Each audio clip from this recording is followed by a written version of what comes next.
And that's that high gain sort of look to it. It's got grit on the film. Yeah, because that's where you capture low light, but you have to deal with the grain. But I dig it. And they also use the Panaglide, which they use in Halloween, but now it's a Steadicam. But they didn't have any money for it.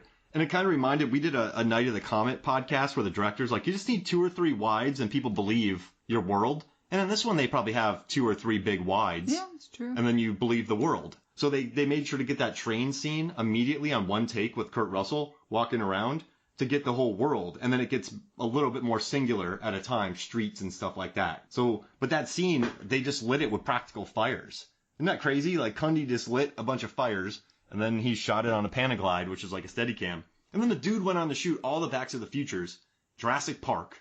Wow. The guy's a baller. It's annoying, John. He's too good.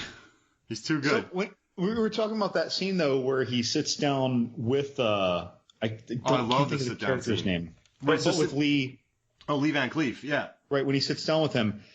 It occurred to me when I was watching on YouTube the deleted first scene that got him in prison, right? So there's this like, I don't know, 8-minute deleted scene of, it's almost like him robbing a future bank and then going through like the subway system with his buddy and getting caught eventually. But without that scene, we just know that he got arrested.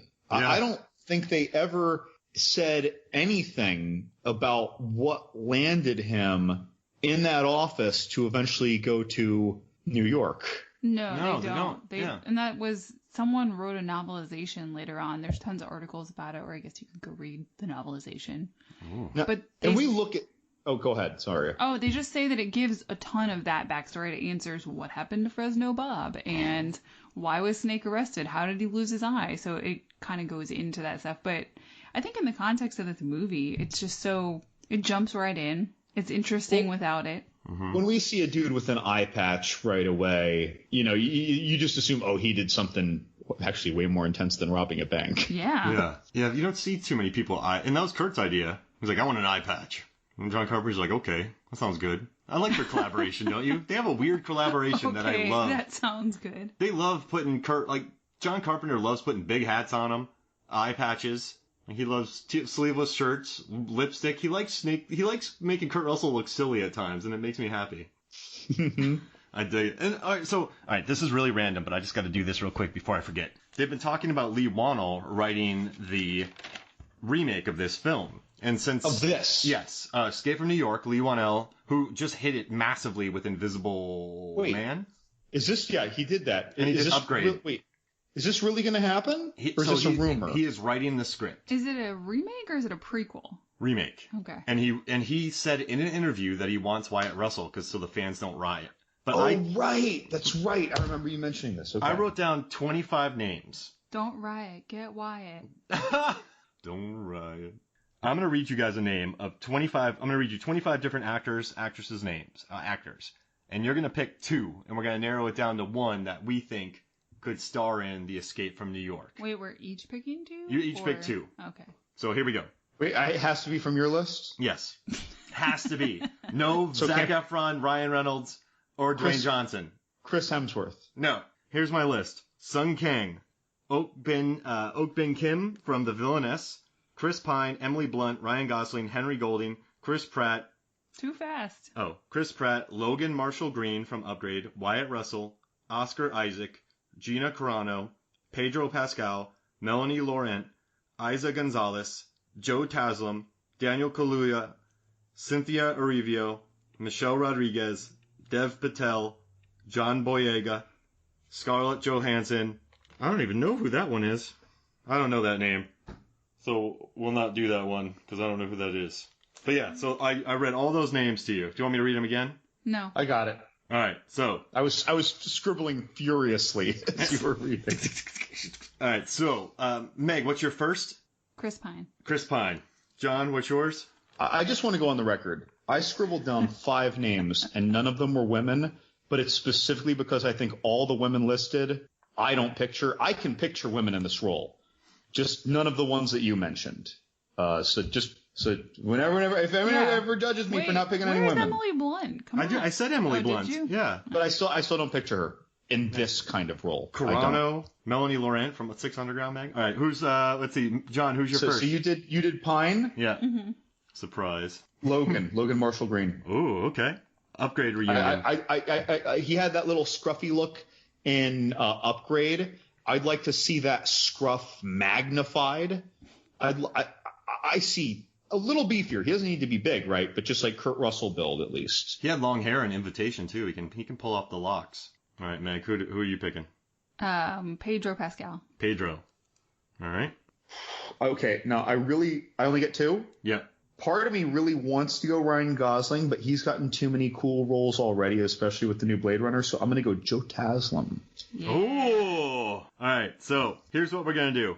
I'm going to pick 2 of these, and you and Megan are going to decide who should star in it. Okay. How's that sound, John? You and Megan will decide from the 2 I pick. Okay. So it's either going to be... I can't do it. You're picking one of each of ours? Is that what you're doing? Yeah, one of each. So, okay. Wow. Oh, I spun you with Taslim, didn't I? Yeah, because, like, The Night Comes For Us is the best action film I've seen in years. Logan is awesome in Upgrade. Chris Pine, I think, would be reliably gritty, and I think he could pull off the dial. But I'm going to go with this. Pedro Pascal or Joe Taslim. Okay. My criticism of Chris Pine, by the way, it's not that he wouldn't do a great job potentially, especially with his hair in Bottle Shock. Right? But my criticism of him is that he's a safe choice. Oh, I like it. So, yeah, I mean, Logan probably wouldn't have been. So let's do Pedro Pascal or Joe Taslim between you two. Ooh. Oh, God, that's very conflicting. That's hard. You see, you know what's funny is that I feel like Joe Taslim, just by inherently of him, the human, would handle any physical combat or stunt work or just sheer stature work better. And I think Pedro Pascal is just going to be the actor who captures the Pliskinness. Yeah, we know he can do strong and silent after watching The Mandalorian. I would go with Joe, but my caveat is has to be in his native language because he's so good. He can move a lot faster. I love all of his movies that come out of Indonesia, so that would be my pick. I'm gonna say I don't know if he can pull off a mullet. Yeah. Well, is it going to be eh? updated for modern look, or is it going to be set in the 80s? They both have eye patches, and they both have scars. Pliskin without a serious shag. They both have scars to cover up their dimples because Kurt wanted a beard and a scar, so no one saw his baby blue dimples. Oh my gosh. Yeah, which is a true fact. All right, it's up to you guys. I'm staying out of this. You two. I'd love to see that movie. You know what? I'm even going to say my same criticism of Chris Pine.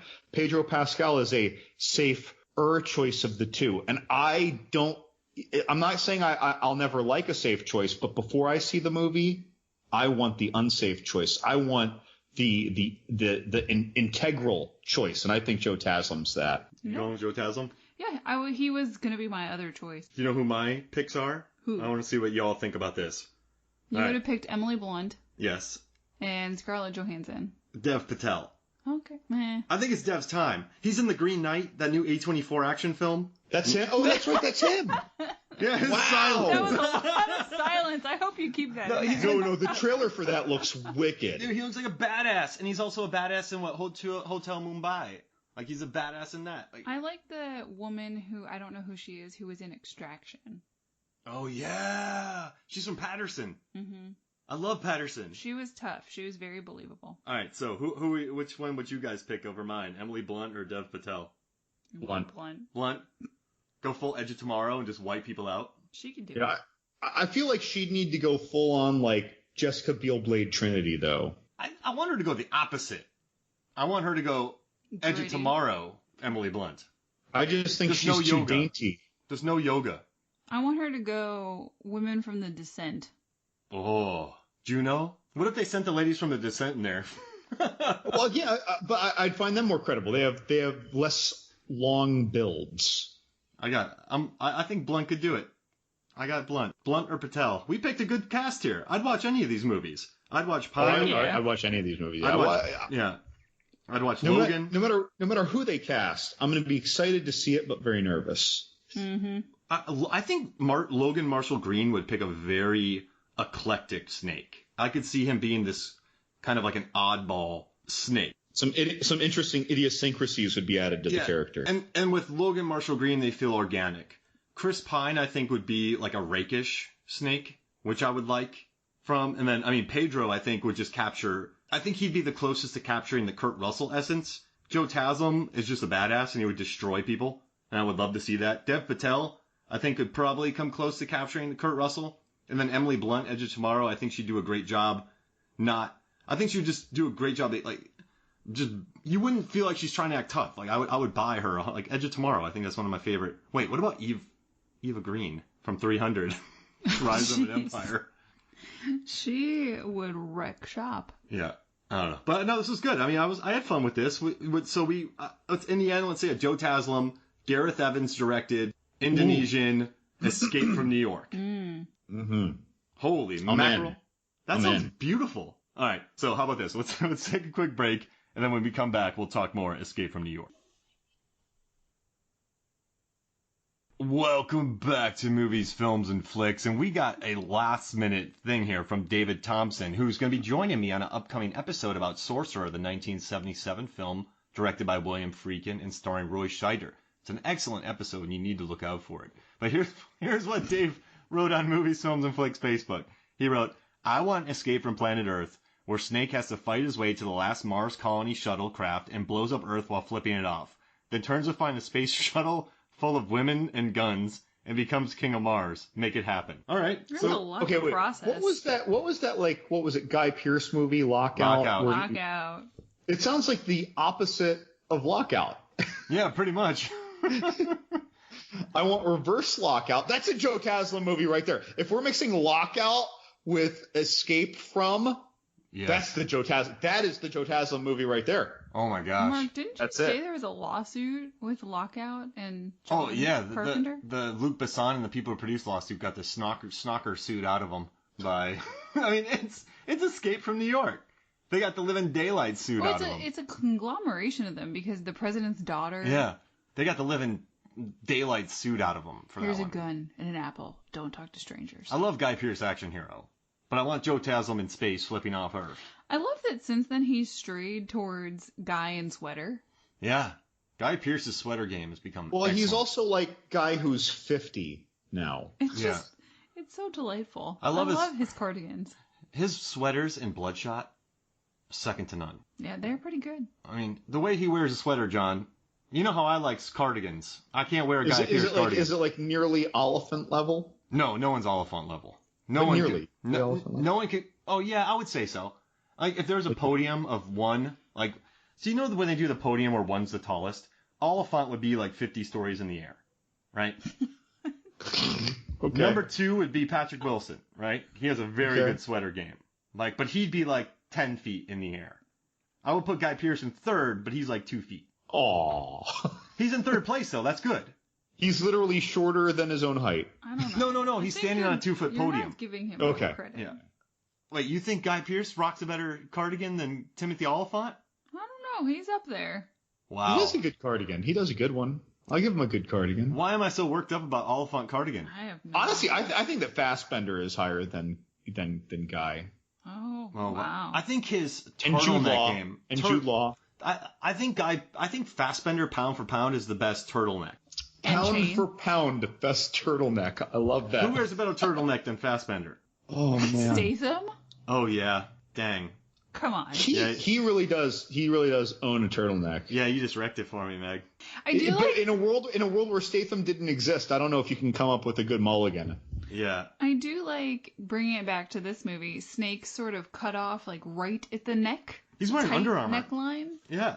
But it's a near turtleneck. Oh yeah, you're right. He was like one of the first people to wear microfiber. Yeah, I mean, what? There were moisture-wicking fabric. I think he is. And then Norbert Morvan also said that. He's like, can your pants get any tighter? Yes, Kurt? they can. Have you seen Walton Goggins in his TV show The Unicorn? Walty Goggins wears tight pants. They even make fun of it all the time. I mean, Snake's wearing tactical stuff. You know, when you fight zombies, John, as we well know. He's just a very fit human. You can't have tight clothes. Or loose clothes when you're fighting people. So unless it's spandex. Yeah, unless it's spandex. I mean, you need tight fitting clothes when you're out there fighting. And moisture people. became fabric. Yeah, and little zippers on your shoulders for some reason. Flare.